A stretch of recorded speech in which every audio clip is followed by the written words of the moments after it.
अस्सलाम वालेकुम दोस्तों, कैसे हैं आप सब। मैं शुरू कर रही हूँ brownish girl part 2।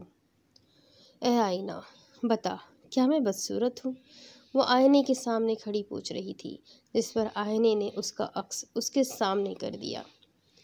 Dark purple कदमों तक जाता खूबसूरत स्टाइलिश सा फ्रॉक उसके बिना दुपट्टे के मुतनासिब सरापे पे खूब जच रहा था। उसके सियाह मदभरी आंखें गम और दुख से बोझल थी। इन सियाह आंखों की खैरा कुन चमक जो सामने वाले को उसे देखने पर मजबूर कर देती थी, वो मफकूद थी। पलकें रो रो कर सूज कर सुर्ख हो गई थी। उसका सुनहरा सलोना चेहरा भी रोने से सूजा हुआ सा लग रहा था। ब्राउन लब अब इस वक्त सुर्ख अंगारा हो रहे थे। छोटी सी नाक जैसे चमकने लगी थी। कमर से भी नीचे जाते बाल चुटिया में गुंधे थे, जिसमें से कुछ सरकश शरारती सी लटे निकलकर उसके चेहरे के गिर्द बिखरी हुई थी। तीखे पुरकशिश नखोश और सुनहरे सानोली रंगत की हामिल वो इंतहाई पुरकशिश लग रही थी। रोने से जैसे उसके चेहरे की कशिश में मज़ीद इजाफा हो गया था। आज तक उसे एहसास ही नहीं हुआ था कि वो एक बदसूरत लड़की थी। उसकी दोस्तों को हमेशा वो पसंद आती थी। वो सब उसकी तारीफ़ों में ज़मीन आसमान के कलावे मिलाते थे। उसके होने वाले शौहर को खुशकिस्मत कहते थे, मगर उसके होने वाला शौहर उस पर बदसूरती का लेबल लगाकर उसे खाक से भी ज़्यादा बेमोल करके धुतकार कर जा चुका था। काश कि वो इसी गलतफहमी में मुब्तला रहती कि वो किसी और को पसंद करता था, इसीलिए उसके साथ ऐसा बर्ताव कर रहा था। ये हकीकत कितनी तकलीफ़दा थी कि सैफुर रहमान उसके साथ वो हिकारत ज़दा सा बर्ताव इसलिए करता रहा था कि वो उसके पैरों की धूल भी नहीं थी। ये आपकी चाय। उसकी मीटिंग आज गैर मुल्की डेलीगेशन से थी। उसने मिलने से पहले वो फ़ाइल का मुताला करना चाहता था, सो इस वक्त वो यही कर रहा था। फॉर्मल लिबास में मलबूस वो ऑफिस जाने के लिए बिल्कुल तैयार सा फ़ाइल की वरक़ गर्दानी में मसरूफ़ सा था कि हालांकि नरम मुतरन्नम मगर एतमाद के फ़क़दान और घबराई आवाज़ पे सैफ ने सर उठाकर उसे देखा। हमेशा की तरह ढीले ढाले बेढब्बे रंग से शलवार कमीज़ और चादर नुमा बड़े से दुपट्टे से सारा वजूद और पेशानी से आगे तक सर को ढापे हुए थी। उसका चेहरा आधा छुप सा गया था। हाला का इस तरह मुलाजमाओं जैसा हुलिया सैफुर रहमान का मूड सख्त ख़राब कर देता था। उसे हाला के साथ साथ जैसे अपनी ज़िंदगी से भी नफ़रत महसूस होने लगती थी। मैंने कितनी मर्तबा तुमसे कहा था कि सुबह सुबह अपनी ऐसी शक्ल मुझे मत दिखाया करो, तुम्हें समझ नहीं आता क्या। सैफ के जहरखुंद लहजे पे पहले से नर्वस सी हाला के अंदर सैफ के लहजे का जैसे सारा जहर सरायत कर गया था। ऐसी शक्ल से क्या मुराद है तुम्हारी। हाला के अंदर जैसे कोई पूरी कुव्वत से चीखा था, मगर इसकी चीख सिर्फ अंदर तक ही कैद रह गई थी। बाहर की हाला तो खौफ वहशत से उसे देख रही थी, जो अब फाइल पटक कर उठ खड़ा हुआ था। 2 कदम चलता उसके करीब आता ट्रे में मौजूद चाय के मग को उठाकर हाला के पैरों के पास छोड़ा था। गरम गरम चाय से भरा मग हाला के सानोले स्लीपर में मकीद पैरों के पास गिरकर टुकड़े टुकड़े होकर गरम गरम चाय उसके पैरों को झुलसा गए थे। ठीक इसी तरह उसकी दिल की भी हालत हो रही थी, जिससे वो बेमहर गुरूर की चादर ओढ़े हुआ शख्स अनजान था। आइंदा सुबह सुबह अपना वजूद हमेशा मेरे साए से भी दूर रखना, क्योंकि पूरा दिन नहवस्त के असर में गुजरता है। सैफ हिकारत से हालांकि सियाह खौफजदा साखित अजियत या एहसास ज़िल्लत से गुलाबी पड़ती आंखों में देखता अपना ब्रीफकेस और कोट उठाता धाड़ से कमरे का दरवाज़ा बंद करता वहाँ से निकल गया था। और कब की सांस रुकी हाला ने जैसे कर्ब से सांस छोड़ी थी। आइंदा सुबह सुबह अपना वजूद हमेशा मेरे साए से भी दूर रखना, क्योंकि पूरा दिन नहवस के असर में गुजरता है। सैफ हिकारत से हालांकि सियाह खौफजदा साकित अजियत या एहसास ज़िल्लत से गुलाबी पड़ती आंखों में देखकर कहता अपना ब्रीफकेस और कोट उठाकर घर से बाहर तो निकल गया था। अब यही अल्फाज सोचकर वो अपने आप को आईने में देख रही थी। क्यों तुम खामोशी से क्यों उसकी सारी बात सुनी जा रही हो। वो ज्यादती कर रहा है और तुम बेवकूफ़ों की तरह बर्दाश्त करी जा रही हो। क्यों नहीं उसे मुंह तोड़ जवाब देती। हालांकि भीगती आंखें जैसे ही कदा अहमद मिरर से टकराई, मिरर के अंदर का अक्स जैसे उस पर इश्तियाल से बरस पड़ा था। कैसे जवाब दूँ उसे मुंह तोड़। उसके घर में रह रही हूँ, उसका दिया खा रही हूँ। अगर उसने तलाक देकर घर से धक्के मार कर निकाल दिया तो जबकि मैं ये भी जानती हूँ ऐसा करके वो बहुत खुश होगा, सोचने में लम्हा भी नहीं लगाएगा। हाला नफ़ी में सर हिलाते हुए कह रही थी। अगर उसने मुझे घर से निकाल दिया तो फिर मैं कहाँ जाऊँगी? बाबा का घर तो मैंने बहुत पहले ही छोड़ दिया है। उन्होंने तो एक बोझ की तरह पहले ही उतार फेंका है। अब यही आखिरी ठिकाना है। अगर उसके ज़्यादती के ख़िलाफ़ आवाज़ उठाऊं तो क्या वो मुझे तलाक की धमकी नहीं देगा, जैसे बाबा मामा को दिया करते थे? बल्कि ये तो सीधा बिना धमकी दिए मुझे तलाक देकर घर से धक्के मार कर ही निकाल देगा। वो अजियत से रोते हुए वही घुटनों के बल बैठी थी। एक औरत अपनी आधी ज़िंदगी या पूरी ज़िंदगी गुजार कर ये एक सबक सीखती है कि उसका कोई घर नहीं होता, ना वो घर जिसमें 20, 25, 30 साल तक रहती रही थी, सजाती रही थी और बड़े फ़ख्र से कहती थी कि ये मेरा घर है, और फिर वो शौहर के घर जाती है, उसे भी अपना घर समझकर उसके पीछे अपनी सारी ज़िंदगी गुजार देती, और तब जाकर एहसास होता कि ना बाप का और ना ही शौहर का उसका कोई घर नहीं होता। वो जिंदा रहते हुए हमेशा बेघर रहती है। उसे एक घर मिलता ज़रूर है, मगर मौत के बाद, जो उसका वाकई घर होता है, जिस पर हक जता पाती। मगर क्या करे, वो दुनिया की उलझनों में रहते हुए उस घर को सजाने और इस घर में ज़िंदगी गुजारने के लिए कुछ करती ही नहीं, क्योंकि वो तो दुनिया की मसनूई घर को सजा सवार कर रखने में अपनी सारी उम्र गुजार देती है, जिस पर उसका एक ज़र्रा बराबर भी हक नहीं होता है। वो एक लोअर मिडिल क्लास घराने से ताल्लुक़ रखती थी, जहाँ ये एक आम सी बात थी कि औरत के दिल में हर चीज़ से ज़्यादा तलाक का खौफ हो।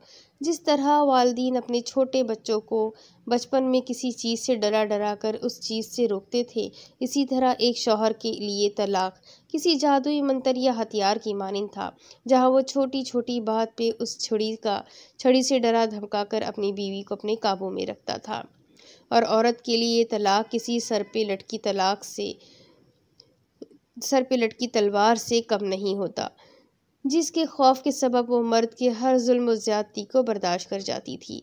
वो ऐसा ही खौफ हाला को भी अपने वालिदैन से मिला था। अपने बाबा का अपनी मम्मा को हर दूसरी गलती पे तलाक की धमकी के साथ घर से निकाल देने की धमकी हाला के जहन में बहुत मजबूती से बैठी हुई थी, जिससे वो आसानी से नहीं निकल सकती थी।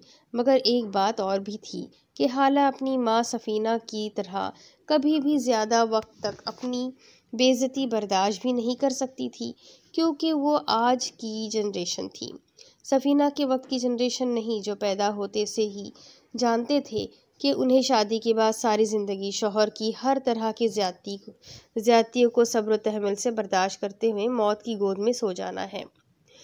उनके लिए हुकूक वही थे जो शौहर उन्हें बताते थे, गिनवाते थे। मगर हाला, जो आज की जनरेशन थी, इसमें भला इतना सब्र और तहम्मुल कहाँ था भी तो एक हद तक। वो जानती थी कि वो एक आज़ाद औरत है, उसके हुकूक और उस पर शौहर के हुकूक क्या है जो उसे ज़्यादा दिनों तक सब्र की डोरी से बांध रख पाएगा। और यूँ भी उसे ऐसे मर्दों से नफ़रत थी। जब कभी उसके बाबा उसकी मम्मा के साथ ऐसा गैर इंसानी बर्ताव करते थे, उसके दिल में एक नफ़रत का तूफ़ान उठता था, जिससे वो दबा जाती थी कि कुछ भी था, मुस्तफ़ा वाजिद बेशक सफ़ीना का शौहर थे, मगर हाला के तो बाबा थे ना। और हाला को अपने बाबा से मोहब्बत भी थी, क्योंकि वो ये मोहब्बत तो उसे विरासत में अता की गई थी, क्योंकि वो बेटी थी, और अल्लाह ने भला वालिदैन के सामने उफ़ करने की इजाज़त भी कहाँ दी थी। मगर सैफुर रहमान के साथ ऐसा कुछ मामला नहीं था, और वो ज़्यादा वक्त तक सब्र ज़ब्त का मुज़ाहरा नहीं कर सकती थी, जैसे ये उसके अंदर की हाला भी अच्छे से जानती थी। अश्क आँखों में छुपाते हुए थक जाती हूँ, बोझ पानी का उठाते हुए थक जाती हूँ, पाँव रखते हैं जो मुझ पर उन्हें एहसास नहीं, मैं निशानात मिटाते हुए थक जाती हूँ। शुआना अपने घर जिद्दा चली गई थी, मगर जाने से पहले उसे बहुत सारे टिप्स दे गई थी कि शौहर के दिल को कैसे जीता जाता है। मगर वो तो सैफुर रहमान के ख़यालात सुनकर धचके की सी कैफियत में थी। उसकी लटी पटी सी हालत देख मदहत उस पर काफ़ी नाराज़ हुई थी। मदहत के नाराज़गी के खौफ से इस वक्त वो नक्सक सी तैयार थी। रात के खाने के लिए डाइनिंग रूम में कदम रखता सैफ उसे देख कर ठिठक कर रख गया। सर्द मौसम में मुतनासिब सरापे पे डार्क ब्लू कलर का घुटनों से नीचे जाते स्टाइलिश से फ्रॉक में शिफॉन का दुपट्टा शानों पर गिरा था। खूबसूरत सियाह घने रेशमी बाल रबर बैंड में जकड़े कमर से नीचे तक जा रहे थे। सैफ को इस वजूद पर खूबसूरती का गुमान हुआ था। सर्द मौसम में ब्लू कलर ज़ेब तन करना उसे बहुत पसंद था। खुशगवार हैरत से वो उसके करीब जा रहा था, जो टेबल पर प्लेट सेट कर रही थी। वो अपना दुपट्टा जो सर से फिसल गया था दोबारा सर पे लेती हुई पलटी और ठिठक कर रुकी। सामने वो खड़ा था, जिसकी आंखों में वो हैरत साफ पड़ सकती थी। और वो हैरान क्यों ना होता। वो तो सोच भी नहीं सकता था कि वो बदसूरत बेढब सी नजर आती हकीर सी लड़की अपनी मखसूस मुलाजमाओं जैसे हुलिये से हटकर इस वक्त वो कितनी खास लग रही थी। खैर, खास नहीं, खूबसूरत। वो खुद को संभालते हुए सर झटकता। खूबसूरत नहीं, अच्छी ठीक ठाक सी लग रही थी। सिंपल सी बात है, मेकअप में इतनी ताकत थी कि चुड़ैल को भी परी बना दे। ओहो, वो तहकीर से सोचते हुए सर झटका। डिनर के दौरान सैफ की निगाहें भटक कर फिर उस पर गई थी। वो पहली मर्तबा उसका चेहरा इतने अच्छे से देख पा रहा था, वरना हर वक्त दुपट्टे से आधा चेहरा ढका ही होता था। सुनहरे चेहरे पे झुकी हुई पलकें बहुत भली लग रही थी। दुपट्टा बाएं कान के पीछे अड़सा हुआ था, जिसके सबब कान में पहना ब्लू स्टोन और सफ़ेद डायमंड्स के टॉप साफ दिखाई दे रहे थे। डायमंड्स की चमक जैसे उसके सुनहरे चेहरे के तीखे नकोश की खूबसूरती में भी इजाफा कर रही थी। मगर नहीं, उसके चेहरे पे मेकअप नहीं था। धुला हुआ चेहरा था, साफ शफाफ, हर तरह की रहनाई से पाक। क्या हुआ सैफ, अभी तक आपका डिनर खत्म नहीं हुआ? वो जो न जाने कितनी देर से निहायत ही बेखबरी की कैफियत में हाला के चेहरे का मुताला कर रहा था, चौंका और मिधत को देखा, जिनकी आंखों में शरारत देखकर वो खुजल सा होता हुआ झिल्लाया और फौरन कुर्सी ढकेल कर उठ खड़ा हुआ। अपना डिनर तो ख़त्म करो सैफ, मिधत परेशानी से बोली। बस हो गया। सख्त खफा खफा सा वो वहाँ से चला गया। मिधत ने हाला को देखा, जो अपने लबों को दांतों से बुरी तरह कुचल रही थी। मिधत ठंडी सांस लेकर रह गई। डिनर खत्म होने के बाद मिधत ने हाला को रोकते हुए उसे दूध का गिलास थमाया। ये सैफ के लिए ले जाओ हाला बेटा, किसी मुलाजमा के हाथों भिजवा देती आप, अभी मुझे नमाज पढ़नी है। वो भीगी पलकों को झुकाए कह रही थी, जिस पर मिधत ने उसे दुख से देखा। कब तक ऐसा चलता रहेगा हाला? मिधत के लहजे में भी जैसे थकन सी दर आई थी। मिधत ने हाला को देखा, जो अपनी सियाह आंखें उठाई उन्हें ही देख रही थी। दर्द, चुभन, तकलीफ, एहसास कमतरी क्या नहीं था उसकी नज़रों में। उन्हें शर्मिंदगी सी हुई। अजीब थी वो लड़की, जिससे उनका कोई खून का रिश्ता नहीं था, मगर फिर भी उसकी भीगी पलकें, उसका दुख उन्हें तकलीफ दे रहा था और अपने ही लाडले बेटे से उनका दिल सख्त नाराज़ हो रहा था। मिधत ने उसके हाथ से दूध का गिलास लेकर टेबल पर रखा और उसे साथ लिए सोफे पर बैठी। सैफ को खबर ही नहीं कि वो कितना खुशकिस्मत है। मिधत ने जैसे अफसोस किया था। नहीं मॉम, आपने सैफ के साथ ज्यादती की है। उनके लिए उन्हीं के जैसी खास लड़की होना चाहिए था, मुझ जैसी आम सी लड़की नहीं। वो कहते कहते निचले लबों को दांतों में दबा गई थी।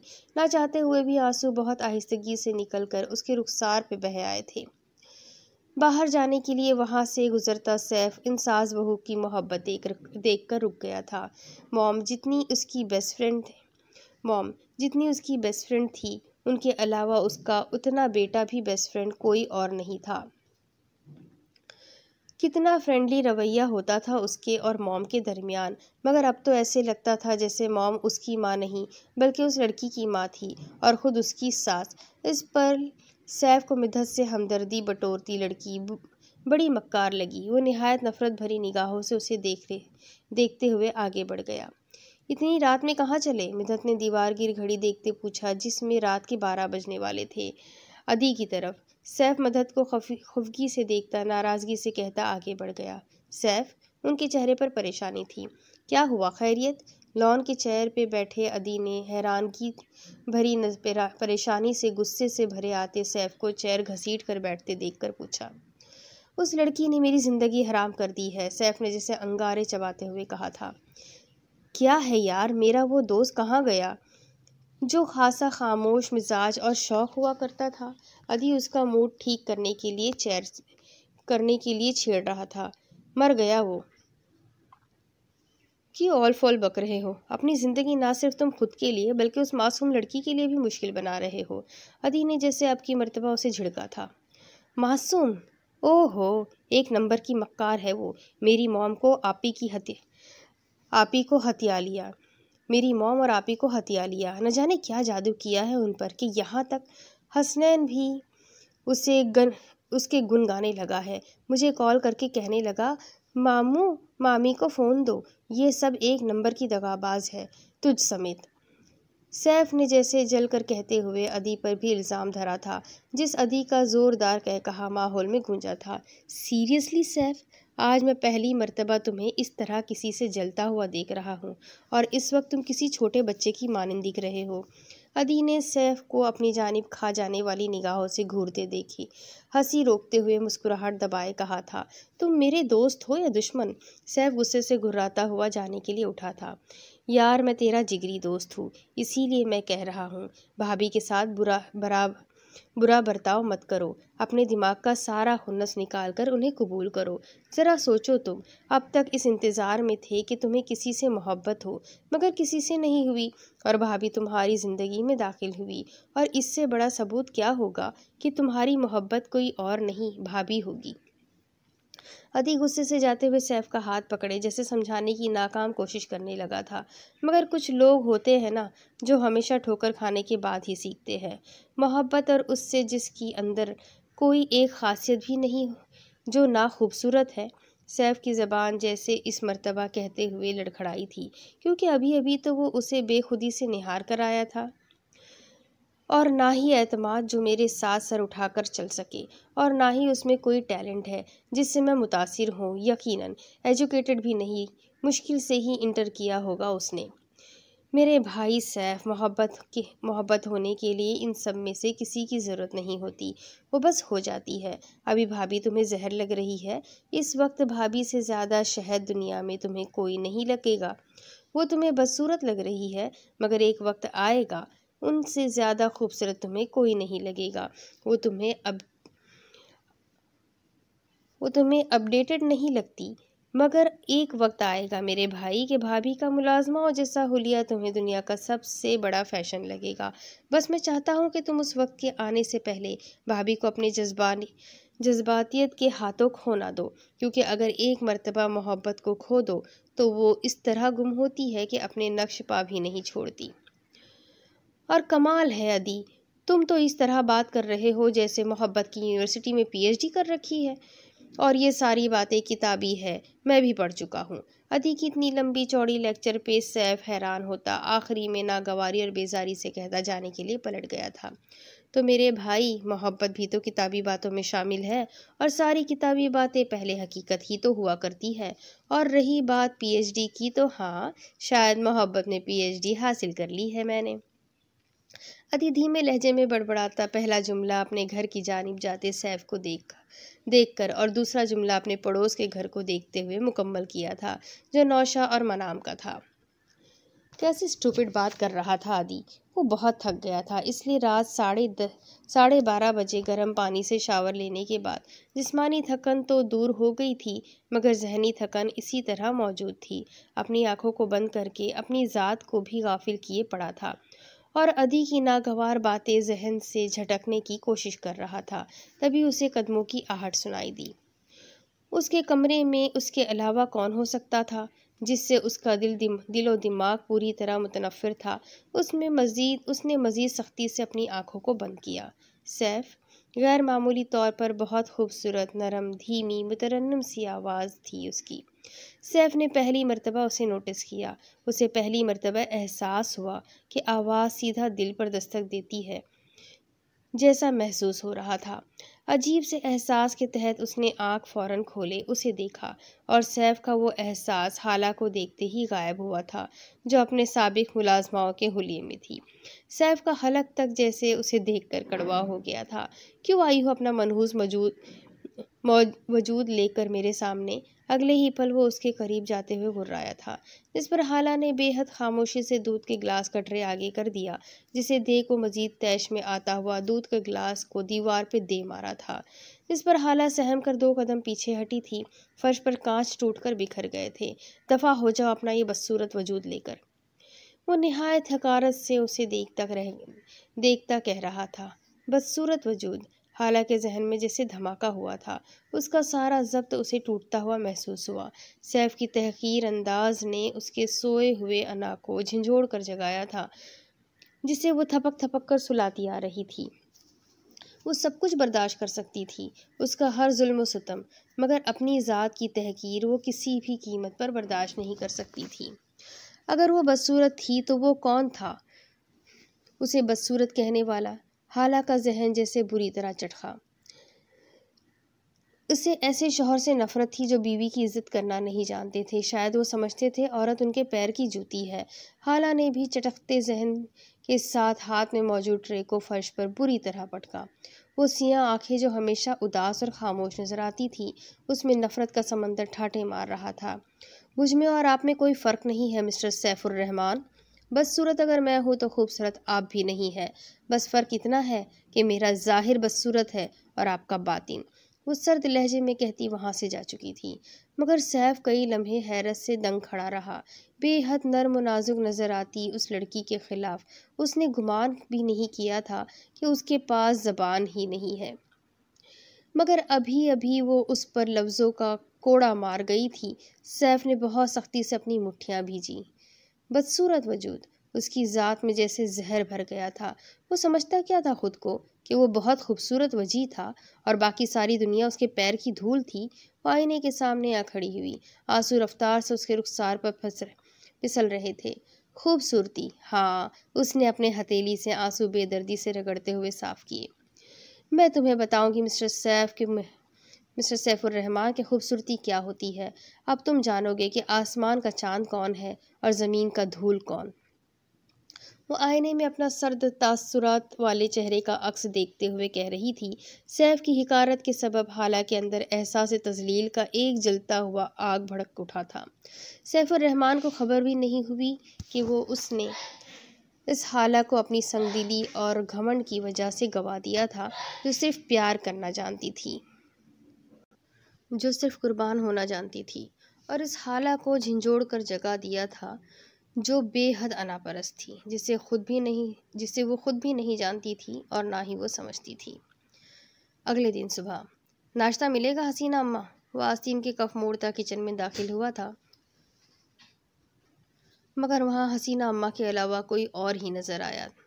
पिंक कलर के पटियाला घेरदार शलवार पर पिंक कलर का शर्ट और शिफॉन का दुपट्टा कांधे पे धरा था। सियाह चमकीले लचकीले बाल ऊंची पोनीटेल में जकड़े थे, जो कमर तक आ रहे थे। वो कौन थी? उसके पुश्त पे खड़ा वो उसके लिबास के हमरंग आवेजे को दिलफरेब अंदाज में हिलते देख रहा था। अब ये कौन आ गई थी इसका इम्तिहान लेने? बिलाशुबा उसका सरापा क़यामत खेज था। सैफ उसे पुश्त की जानिब से देखकर ही मुतासिर हो रहा था। अगर वो उसे सामने से देखे तो फिर कितना मुतासिर होगा। उसने ठंडी सांस ली। और वो अगली फुल कहाँ है? उसने कल ही हाला को इस नाम का खिताब दिया था। कल तो बहुत तंता बताया जा रहा था। उसके ख्याल से सैफ का जहन नफरत से भर गया। यहाँ खड़े क्या कर रहे हो आप? नाश्ता कर लिया आपने? तभी मिधत चली आई। आपकी वो लाडली नज़र नहीं आ रही। और क्या अब हमारे घर में मेहमानों से काम कराया जाएगा? वो बुरा सा मुँह बनाए कह रहा था। वैसे अभी तक उस हसीन वजूद ने उसे पलट कर नहीं देखा था, जैसे वो बहरी हो और कुछ सुन ही नहीं रही हो। सैफ के इश्तियाक से पूछने पर मिधत मुस्कुरा दी। तो फिर ठीक है, आज हम दोनों माँ बेटा साथ नाश्ता करेंगे। मिधत सैफ के सवाल को नज़रअंदाज करते हुए उसके लिए कुर्सी घसीटा। उनके इस तरह नज़रअंदाज करने पर वो जज्ब होता हुआ बैठ गया। हाला बेटा, हमें नाश्ता दो। जानते हो आप, आज हाला ने नाश्ता बनाया है। मिदत के कहने पर वो हसीन वजूद नाश्ते की ट्रे लिए पलटा और वो दंग सा देखता रह गया। हाई पोनीटेल ने उसके मासूम चेहरे को मगरूर बना दिया था। उदासी, संजीदगी और मगरूरपन ने उसे बेहद दिलकश कर दिया था। वो किसी भी एंगल से वही पुरानी मासूम सी, दब्बू सहमी सी, भोली भाली सी नजर आती हाला नहीं नजर आ रही थी। और जब हाला ने अपनी सियाह डार्क काजल से सजी आंखों को उठाकर सैफ को देखा तो उफ, सैफ के सीने में निहायत ही तेजी से जैसे क्यूपिड ने तीर खींचकर दे मारा था, जिस पर सैफ बुरी तरह घबराते हुए अपनी नज़रें फौरन झुका गया। जूस का ग्लास लबों से लगाते हुए फिर सैफ की नज़रें भटककर हाला के चेहरे का तवाफ करने लगी और वो जालिम मगरूर हसीना की तरह उससे बेनियाज अपने नाश्ते की जानिब मुतवज्जा थी। सैफ, आज आप लेट नहीं हो रहे हैं? मिदहत के शरारत से पूछने पर वो गड़बड़ाया था। वैसे मॉम, आपने इस मेहमान का तारुफ नहीं करवाया। वो नाश्ता ख़त्म करके उठता हुआ पूछा। आज उसका मूड हमेशा की तरह हाला को देखकर बिगड़ा नहीं था, बल्कि वो मज़ीद शौक हो रहा था। मगर इधर हाला का मूड उसकी बात सुनकर ज़रूर बिगड़ा था। क्या वो उस पर तंज कर रहा था? तीखी निगाहों से हाला ने उससे पलके उठाकर देखा था। आह! और उन आँखों के तीर से सैफ का दिल बुरी तरह घायल हुआ था। आपने उसे नहीं पहचाना? ये मेरी प्यारी सी बेटी हाला है। मिदहत के लहजे में मोहब्बत और फ़ख्र सा था। ओह, ये आपकी वेरी हैंडसम से बेटे की ब्यूटीफुल बीवी अगली फुल है।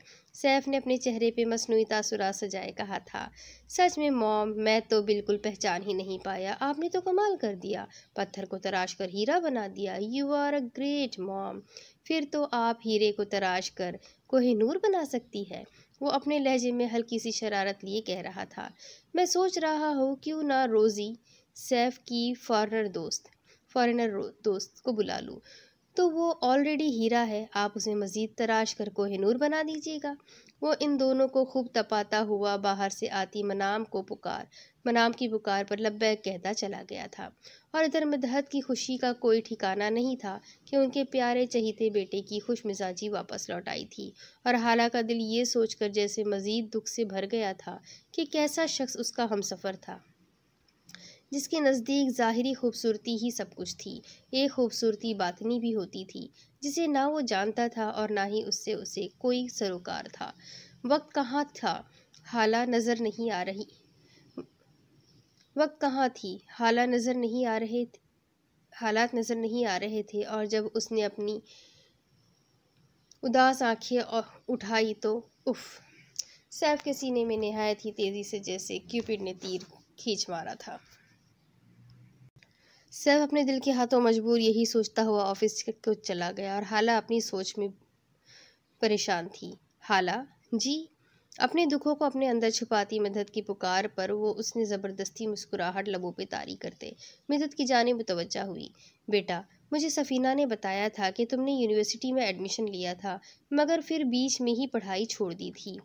वो मॉम, मेरी तबीयत हमेशा पढ़ाई से उचाट रहती थी, इसलिए मज़ीद पढ़ाई का मूड नहीं रहा था तो यूनिवर्सिटी छोड़ दी। हाला निहायत ही शर्मिंदगी से कह रही थी। सच तो यही था कि मिदहत के लायक फ़ायक बेटे के सामने वाकई वो कुछ नहीं थी। वो ज़हीन था, अपनी फील्ड का टॉपर था, और वो मामूली जहानत की मालिक अपनी फील्ड में भी मामूली थी। मैं जानती हूँ ये सब। मैं तो ये कह रही हूँ कि आप अपनी पढ़ाई कब मुकम्मल कर रही हो। मैं चाहती हूँ कि आप अपनी अधूरी छोड़ी गई पढ़ाई को मुकम्मल करें। प्राइवेट ही सही, मगर आप सैफ के जितनी ना सही मगर उसकी काबिलियत के बराबर ही सही खुद को अपडेट करने की कोशिश तो करें। क्योंकि हाला मैं नहीं चाहती कि सैफ आपको मज़ीद डिग्रेड करे और सैफ को अपनी गलतियों का अंदाज़ा हो। मदहत नरमी से उसे समझाते हुए कह रही थी। मॉम, मैं कभी भी सैफ की बराबरी नहीं कर सकती, किसी भी मामले में नहीं, क्योंकि सैफ हर मामले में मुझसे बेहतरीन है, शक्ल हो या अक्ल। हाला ने नफ़ी में सर हिलाते हुए तलखी भरे लहजे में कहा था। उसके अंदर जैसे एहसास कमतरी का एहसास शदीद तर हुआ था। हाला मेरी जान, ये आपने बहुत गलत कहा है। ये हो सकता है कि आप सैफ से ज़्यादा बेहतर हो, सैफ से ज़्यादा टैलेंटेड हो। क्यों खुद को डिग्रेड कर रही हो आप? मिदहत ने जैसे उस पर अफसोस करते हुए कहा। नहीं मॉम, ये डिग्रेड करना नहीं है, बल्कि खुशशनासी है। और मेरे अंदर कोई टैलेंट तो है ही नहीं जो मुझे सैफ से बेहतर बनाए। तो फिर ये क्या है? मिदहत ने कहते हुए अपने हाथ में पकड़ी डायरी को बुलंद करते हुए हाला को दिखाया। ड्रीम्स। वो टी पिंक कलर की इंतहाई खूबसूरत डायरी थी जो रिबन से बंधा था और उसके ऊपर लिखा था। ये आपके पास कैसे आया? हाला ने मुतहयर होते हुए पूछा। सफ़ीना ने दिया था और बताया कि बेशक आप पढ़ाई से भागती थी, मगर आपको बचपन ही से होम डिज़ाइनिंग और ड्रेस डिज़ाइनिंग का शौक़ था। आपके डिज़ाइन किए हुए ये स्केचेस ने मुझे बहुत मुतासिर किया और इसमें मौजूद आइडियाज़ तो और भी कमाल के थे। इस तरह के आइडियाज़ तो लाखों में बिकते हैं, बस ऐसे ही कुछ ख़ास नहीं। सफ़ीना से अपने लिए इतनी तारीफ़ सुनकर उसका चेहरा जैसे सुर्ख हो गया था। हाला बेटा, टैलेंट इसे कहते हैं जो आपके अंदर शिद्दत से मौजूद हो, जो आपको बेइंतहा पसंद हो और फिर आपकी ये पसंद आपको कमाल करने पर मजबूर कर दे और दुनिया को वाह वाह कहने पर। उसी को ही तो टैलेंट कहते हैं। हर कोई हर काम में बेस्ट कभी नहीं हो पाता। वो सिर्फ एक ही काम के लिए बेस्ट होता है, जिससे उसे मोहब्बत हो, और जिससे अपने काम से मोहब्बत ना हो वो कभी उस काम में बेस्ट नहीं हो पाता। क्या वाकई वो भी टैलेंटेड हो सकती थी? मिथत मॉम कितनी अच्छी बातें कर रही थी, मगर ये सारी बातें किताबी लग रही थी, नामुमकिन जैसे। भला वो कैसे अपनी घिसी पिटी स्केचेस को लेकर कमाल कर सकती थी, जबकि दुनिया में बेहतरीन से बेहतरीन लोग चारों जानिब बिखरे हुए थे। ये सब सिर्फ सुनने की हद तक अच्छा लगता है। उसके लबों पर एक ज़ख्मी सी मुस्कुराहट उभरी थी, जिसे देख मिथत जैसे हाला के अंदर चलती सारी बात जान गई थी। पता है हाला, अक्सर हम नाकाम और नाउम्मीद क्यों हो जाते हैं? क्योंकि हम इस वक्त दूसरों से डरने लगते हैं कि वो क्या है और अपनी ताकत नहीं पहचानते। हर किसी के अंदर अपनी एक ताकत होती है जो दूसरों से मुख्तलिफ होती है। बस बात ये होती है कि हमें दूसरों की कामयाबी देखे बिना अपनी ताकत को पहचानना है। उसके बाद हम और हमारा एतमाद ही हमारा सबसे बड़ा मददगार होता है। हमें कोई कामयाबी हथेली पे नहीं लाके देगा हाला, कोई और आकर हमारे ख्वाब कभी नहीं पूरे करता हाला, क्योंकि ये ख्वाब हमारा है तो कोशिश भी हमें ही करनी होगी। मिदत कहते हुए डायरी को बुलंद करके हाला को दिखाते हुए कहा जहाँ सुर्ख चेहरा लिए सुनती हाला की निगाह डायरी पे लिखे पे गई थी, ड्रीम लव्स। ये ख्वाब आपके हैं हाला, तो इसके लिए मेहनत और कोशिश भी आपको ही करनी है। हाँ मिदत मॉम सही कह रही है, तुम्हें खुद के लिए कोशिश करनी चाहिए। ख्वाब सिर्फ डायरी में लिखे रहने के लिए नहीं होना चाहिए हाला, इसे डायरी से निकलकर हकीकी ज़िंदगी में भी सांस लेने चाहिए। मिदत के पुरजोर अंदाज पर उसके अंदर जैसे शोर बुलंद हो रहा था। अब इसके आगे की स्टोरी मैं आपको अगली किस्त में सुनाती हूँ कि आगे क्या होगा। ये जानने के लिए मेरे साथ बने रहें। अगली किस्त में फिर मिलेंगे, तब तक के लिए अल्लाह हाफिज़।